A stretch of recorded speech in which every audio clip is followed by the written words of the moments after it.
The voters have displayed their commitment to participating in the process, despite allegations of fraud and interference. In the recent election, the people of Pakistan showed up to vote in unprecedented numbers, which is very positive. However, I was deeply concerned by well-documented instances of interference in the February elections, including a terrorist attack at a candidate's political offices hours before the polls opened, and also a major internet and cell service shutoffs on election day. These events are serious and consequential. I've called for a full investigation into any allegations of interference or corruption in their recent elections. As we know, in early February, the elections were held after a nearly 3-month delay that raised serious concerns about the democratic process in Pakistan. I also know that the State Department joined other international election observers in expressing concern that the election included undue restrictions on freedoms of expression, association, and assembly. I hope that we can, after this hearing, continue the work of making sure that we actually fully investigate the election and that we actually make sure people are let out of jail that were put in there that unfairly, because democracy in Pakistan, of course, will serve the people of Pakistan, but it is so clearly in the United States' interest. I started out on this seeing the failures we had in Latin America of prioritizing military relationships over democratic relationships, and it never served us there, and it won't serve us in Pakistan very well. So we allow the top generals in Pakistan to visit the United States when American citizens can't leave Pakistan and come to the United States. They have banned the bat, the symbol of the PTI. Then they banned the batsman. I mean, there have been flaws in other Pakistani elections, but this is perhaps the greatest flaw. Do we have faith that Imran Khan has not been the victim of selective prosecution? Or is it apparent that he has been? One thing you need to do. The American ambassador needs to visit Imran Khan in prison and make sure that he lives to tell the tale of how he was wrongfully imprisoned through selective prosecution. I yield back. Do you believe that the recent election was free and fair? Sir, we have never used the term free and fair in the characterization of this election. To what level, then, would you say interference happened? Sir, we have expressed, and I've said this multiple times today, serious concerns about the pre-election environment, violence that occurred, terrorism and political violence. We have expressed concern about the failure to register individual candidates and political parties, the mass arrests of those in opposition, the shutdown of internet, and the censorship and pressure placed on journalists. We have substantial leverage in Pakistan in two ways. First, the IMF, where we have a loud voice and we should use it more often. And second, we could deny visas to high-ranking Pakistani officials. We need to focus on human rights in Pakistan. I'm particularly focused on Sindh and the disappearances there, the forced conversions, young girls forced to convert and then marry old men. And we've seen throughout Pakistan a blasphemy law that allows a person to complain, and all of a sudden someone who's not Muslim usually is subject to detention and even execution. But the greatest problem is Dr. Afridi. That is something we discussed in this room last decade again and again. He's in jail for 14 years. We released Victor Aboud to get an American back. And the message to everyone in the world, and this is a national security risk, is don't cooperate with the CIA. Because if you're an American national, we'll move heaven and earth to get you out. But if you're the one foreign national who did the most for America of anyone this century, you will rot in jail. The Pakistanis have said that they will do a Siddiqui for Afridi trade. Ms. Siddiqui didn't kill any Americans, tried to, ought to be in jail, is now perhaps incapacitated anyway. Will we trade Siddiqui for Afridi? And if not, will we ban from entry into this country those who are holding her hostage, Dr. Afridi hostage? Or do we just turn our back on any foreign national? The man who is responsible for getting bin Laden is in a Pakistani jail. Representative Sherman, I first want to thank you personally, but also thank this committee and the Congress. Sir, I have one. I will yield 10 seconds to say Siddiqui for Afridi, yes or no. Mr.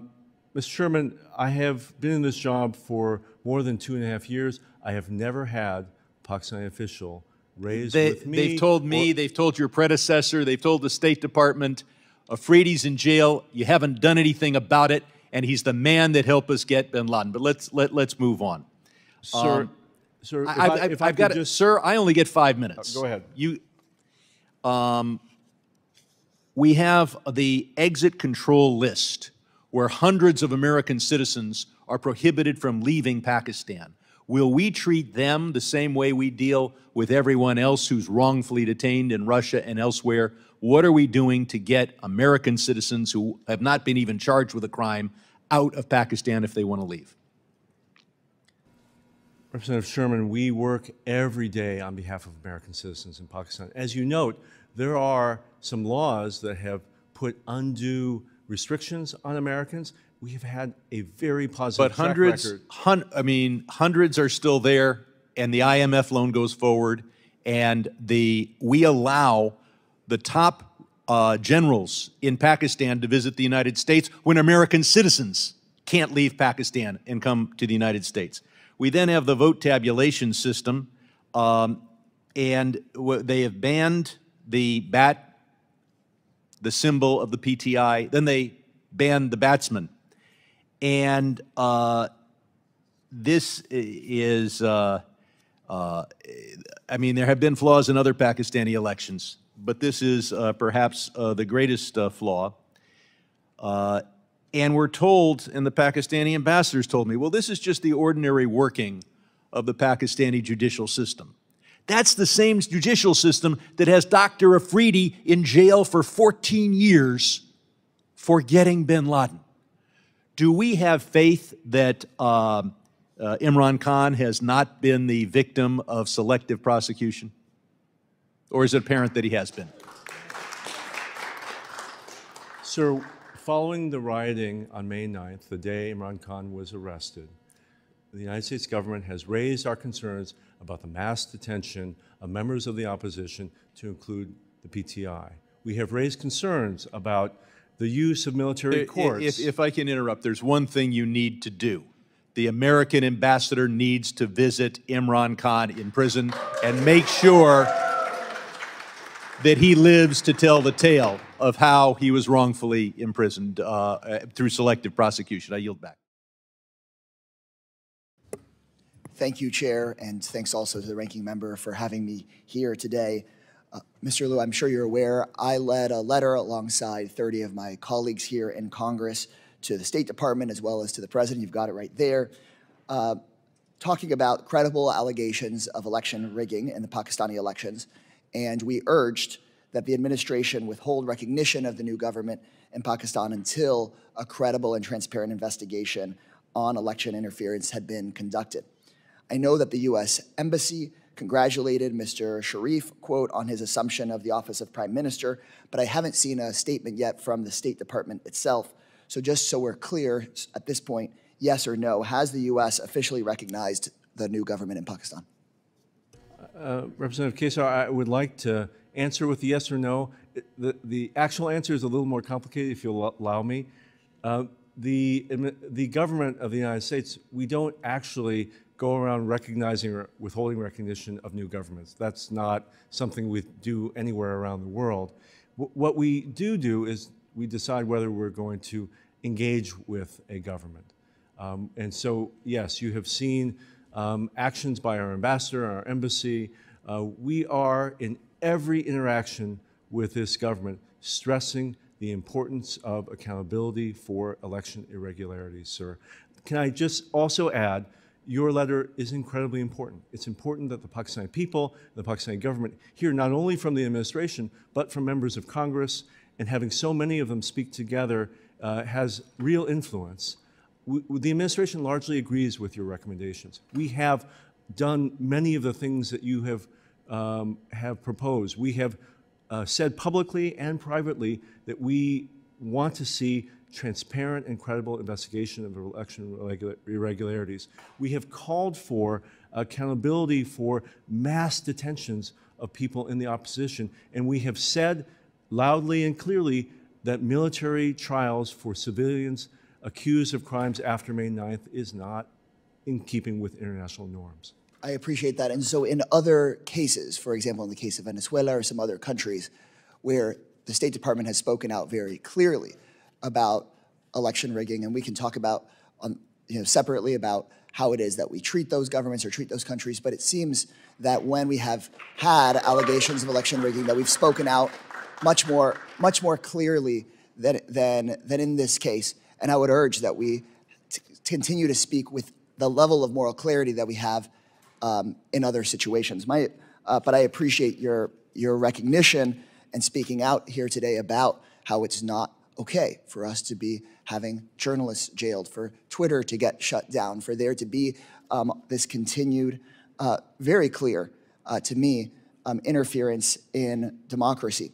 Given the credible allegations of fraud and rigging, what gives you confidence that this government will have the democratic legitimacy necessary, not only for the interests of the Pakistani people, but for the interests of the United States?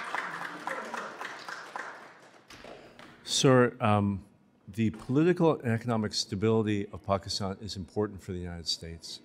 It is important that the Pakistani people... And I'm short on time. Is it your sense right now that there is going to be that democratic legitimacy, or do we have real concerns? I'm sorry, I have one more question for you, so just give me your... Sir, I think that's up to the process ongoing now in the Electoral Commission of Pakistan.